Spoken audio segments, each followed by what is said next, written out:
Hello friends, welcome back to my new vlog. और ये vlog है अहोई अष्टमी वाले दिन का। तो सवेरे उठ के मैंने अपने घर का ऑलमोस्ट सभी काम निपटा दिया है। और अभी कार्तिक चल रहा है तो मम्मी सुबह सुबह ही मंदिर चली जाती हैं 4-5 बजे।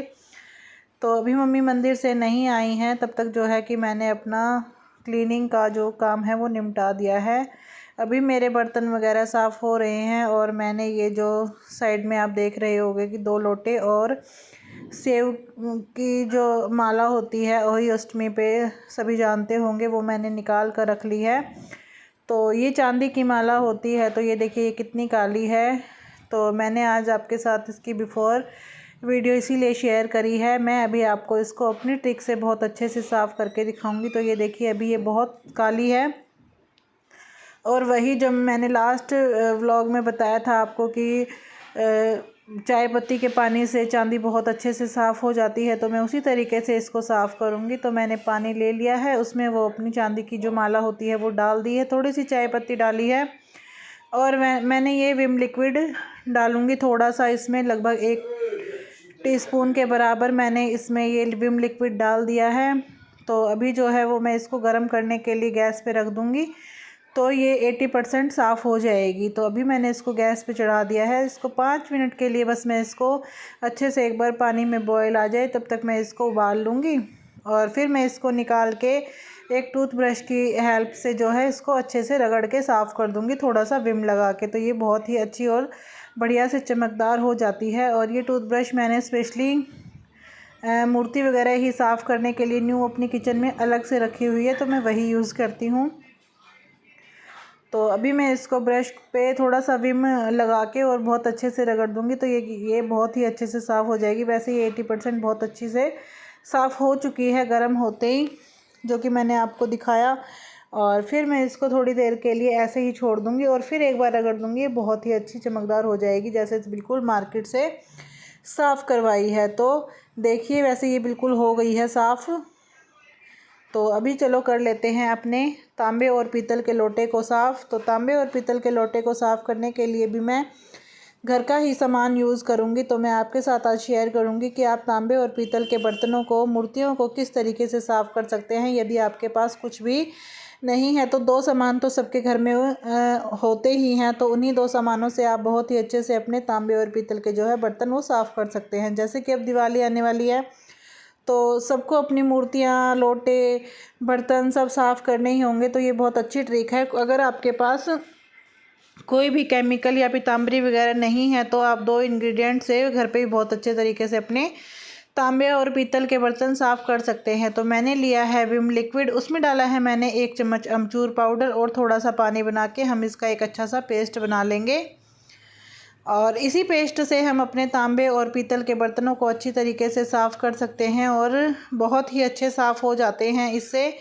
तो आप भी इस ट्रिक से आप अपने तांबे पीतल के बर्तन, मूर्तियाँ वगैरह साफ़ कर सकते हैं। बस हमें ये पेस्ट बनाना है और अपने बर्तनों पर अच्छे से लेप करके इसको छोड़ देना है। आपको बहुत ज़्यादा इस पर मेहनत करने की ज़रूरत नहीं है। इसको आप बस ऐसे अच्छे से लेप करके और लगभग आधे घंटे के लिए इनको छोड़ दो और उसके बाद आपको थोड़ा सा इनको रगड़ना पड़ेगा और आपके बर्तन बहुत ही अच्छे चमकदार हो जाएंगे। तो जी मैंने आधे घंटे इनको छोड़ दिया था और आप देखोगे कि जो मेरे तांबे के लोटा है उसका काफ़ी कलर अपने आप ही चेंज हो गया है। बस अभी तो मैंने इसको बहुत ज़्यादा रगड़ा भी नहीं है। बस ये जो स्क्रबर होता है इसकी सहायता से आपको हल्का हल्का रगड़ना है और जो है कि आपके तांबे और पीतल के लोटे बहुत अच्छे साफ़ हो जाएंगे।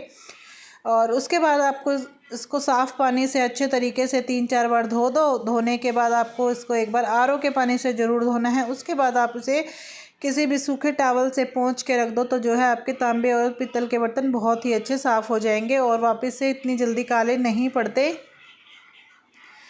तो मैंने साथ साथ अपना सारा काम निपटा दिया है। 1-2 बर्तन जिनसे मैंने ये साफ़ कर रही थी, जो मेरा सामान था, वो भी मैं साथ साथ निपटा देती हूँ। और मेरे तांबे और पीतल के बर्तन और चांदी की जो श्याम माता की माला होती है बहुत ही अच्छी और बढ़िया तरीके से साफ़ हो गई है। तो मेरा ये एक आज ज़रूरी काम था जो कि मैंने निपटा दिया है। तो देख लीजिए फाइनल रिज़ल्ट मेरे तांबे और पीतल के लोटे का। और ये है मेरी श्याम माता की माला, जो कि बहुत ही सुंदर, बिल्कुल न्यू जैसी चमकदार हो गई है, जिसमें जितने भी कालापन था वो सब निकल गया है। तो जी अभी आते हैं रूम की साइड। तो रूम में मैंने अपने जो मुझे आज वियर करने हैं कपड़े वो सब निकाल के रख लिए हैं। और ये जो 2 चुन्नी हैं इनको हमारे यहाँ पीलिया कहते हैं। तो आज के दिन ये पीलिया ज़रूर ओढ़ा जाता है। इसके ओढ़े बिना अहोई माता की पूजा अच्छी नहीं मानी जाती। तो मैंने वो दोनों निकाल लिए हैं। तो मैं अभी देखती हूँ कि मैं कौन सा पहनूँगी। इनमें से एक मम्मी पहनेंगी और एक मैं पहनूँगी। तो जी नहा धो के मैं आ गई हूँ और सबसे पहले चूड़ियाँ पहन लेती हूँ। और आजकल हाथ बिल्कुल वैसे हो गए हैं सफाई कर कर के। तो सबसे पहले मॉइस्चराइज़र लगा के मैंने चूड़ियाँ पहननी शुरू करी। मॉइस्चराइज़र लगाने से जो है चूड़ियाँ बहुत आसानी से पहनी जाती हैं। थोड़ी बहुत टाइट भी होती हैं तो वो ठीक से पहनी जाती हैं। तो अभी बज गए थे लगभग 12 साढ़े 12 बजे का टाइम हो गया था। तो अभी मैं फटाफट से नहा के तैयार हो लेती हूँ। और मम्मी कर रही हैं होई भरना, जिसको बोलते हैं होई भर रही हैं। और जो सामान वहाँ चाहिए होता है वो सब मम्मी लगा रही हैं। और ये है मेरा फाइनल लुक। मैं होई अष्टमी पे इस तरीके से तैयार हुई हूँ। और मैंने ये जो ब्रोच वाला पीलिया होता है ये मैंने पहना है। और इधर मम्मी ने दोनों अहोई मेरी और अपनी भर के रख दी है। और मेरी अहोई पे मम्मी ने श्याऊ माता लगाई हैं और अपनी अहोई पे नहीं लगाई हैं, क्योंकि हमारे पास एक ही श्याऊ माता है, मम्मी की और मेरी। और फिर हमने जो बायने में हमने साड़ियाँ वगैरह मिनसनी है वो सब निकाल के रख ली थी सारा सामान। और फिर हमने तीनों सास बहुओं ने मिलकर अहोई अष्टमी की कथा करी। तो इस कथा में सिर्फ हम 3 ही लोग थे, क्योंकि आसपास में कई लोग इस व्रत को करते हैं और कई लोग इस व्रत को नहीं भी करते हैं। तो 1-2 पड़ोसी हमारे हैं, उन्होंने करनी थी कथा, लेकिन उनके यहाँ आज उजमन था तो उन्होंने कथा अपने यहीं पर करी थी और हमने अपने यहाँ करी। क्योंकि उजमन होता है तो उनको अपनी कथा अपने घर ही करनी पड़ती है, नहीं तो वो हमेशा हमारे घर आके ही कथा सुनते हैं। पर इस बार क्या है कि हमने तीनों ने अकेले ही कथा करी और मैंने इनको फ़ोन में से ही पढ़ के कथा सुनाई विनायक बाबा की और अहोई माता की। पूरी कथा अच्छे से विधि विधान से हमने सारी पूजा करी।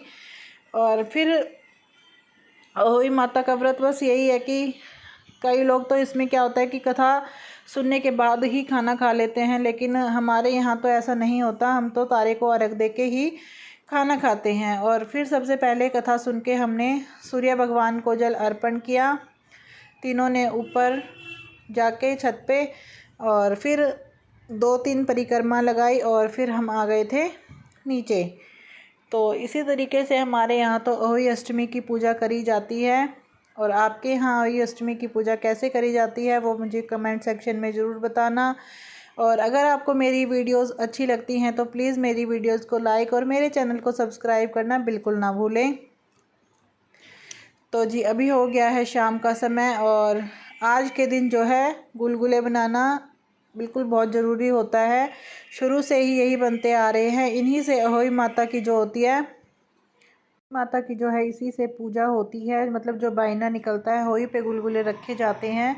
तो उसी के लिए मैंने गुलगुले बनाने शुरू कर दिए हैं। और इधर वैभव भी आ गया है आज मेरी हेल्प करने के लिए किचन में। वैसे तो ये हमेशा 1-2 राउंड लगाता ही है जब मैं खाना बनाती हूँ, लेकिन आज ये स्पेशली आया है थोड़ी सी हेल्प करने के लिए, क्योंकि थकान सी मुझे काफ़ी महसूस हो रही है। क्योंकि घर में साफ़ सफाइयाँ भी चल रही हैं और फास्ट भी है। तो मैंने इसको बोला कि थोड़ी सी मेरे साथ हेल्प करवा दे किचन में। तो ये आ गया है। तो आलू उबाल के जो है मैंने छील के रखे थे। तो मैंने बोला है कि चल इसकी पिट्ठी बना दे, क्योंकि आज मुझे बनानी है आलू की कचौड़ी। वैभव कीर्ति को आलू की कचौड़ी बहुत पसंद है। तो मैं कोशिश करती हूँ कि आज के दिन बच्चों को जो खाने में पसंद है मैं वही बनाऊँ। तो मैंने बनानी है आज आलू की कचौड़ी और रायता, सब्जी, चटनी और बने हैं गुलगुले। तो यही सब मेरे को आज बनाना है खाने में। तो सबसे पहले मैंने शुरुआत कर दी है गुलगुले बनाने से। आटा भी मैंने गूँध लिया है और चटनी बनाने के लिए धनिया मैंने पहले ही छाट के रखा हुआ था।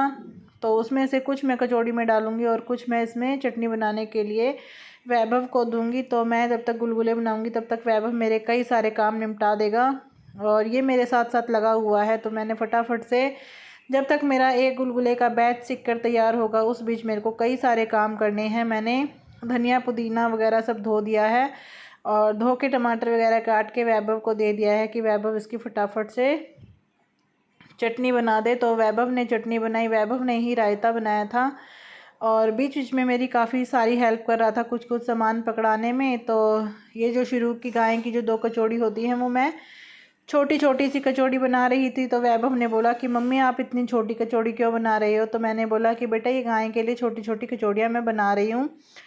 तो कई बार बच्चे ऐसी बात बोलते हैं कि बहुत ही अच्छा फील होता है कि हमारे बच्चे हमारी संस्कृति से इतने जुड़े हुए हैं और उनका भी धर्म कर्म में बहुत ध्यान है। तो वैभव ने मुझे इतनी अच्छी बात बोली कि मम्मी गाय के लिए छोटी कचौड़ियाँ आप क्यों बना रहे हो, गाय के लिए तो आपको अपने से बड़ी कचौड़ी बनानी चाहिए, जितनी हम खाते हैं उससे बड़ी कचौड़ियाँ बनानी चाहिए। तो मैंने कहा हाँ ये तो सही बात है। और इधर वैभव मेरे लिए लेके आया था चॉकलेट, और ये उसने दिया था मुझे फ़र्स्ट टाइम सरप्राइज़। आज तक उसने कभी ऐसे नहीं किया था, आज पहली बारी उसने ऐसे किया है। और इधर तारे भी निकल आए थे खाना बनाने के बाद, तो मैंने तारे को अर्घ दे के अपनी थाली लगा ली है। तो ये है मेरी डिलीशियस थाली, जिसमें मैंने बनाई है कचौड़ी, रायता, गुलगुले, आलू की सब्ज़ी और चटनी। और उसके बाद मेरा जो लास्ट कचौड़ी मैंने सेकी तो मेरा हाथ जल गया था थोड़ा सा। तो चलो कोई नहीं, इसको भी ठीक करेंगे। और मेरी वीडियोस देखने के लिए आपका बहुत बहुत धन्यवाद। Thank you so much.